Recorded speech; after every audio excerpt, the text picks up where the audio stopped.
I'm standing in one of our farmlet paddocks again. We dropped a little bit of seed in about a month ago, and I'm here looking at how everything has panned out so far.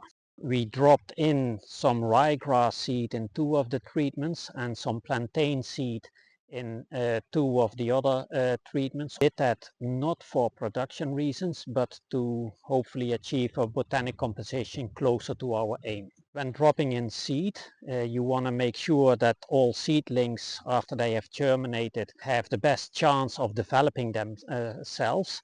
And one of the things we did is check if slugs were in the paddocks and a risk of eating all our seedlings. For that, just to see how many slugs there are, we put out a slug mat, which you soak in water, put upside down in your paddock.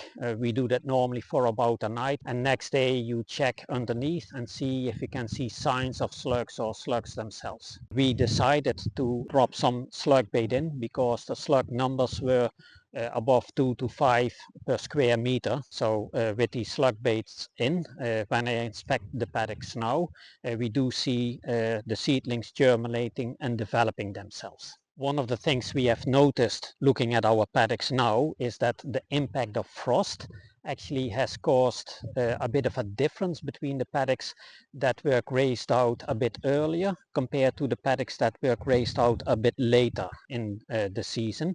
So the paddocks that were grazed out a bit earlier have a little bit more biomass on them, and they seem to be a little bit happier dealing with the night frost. Some paddocks, such as this one, that were grazed down later in the season, just a few weeks before we had that period of frost coming in, these paddocks are feeling the cold a bit more. They are much slower starting to grow appropriate again.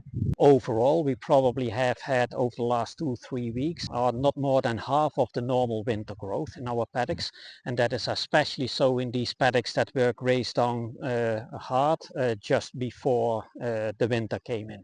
These differences are quite visible in our paddocks.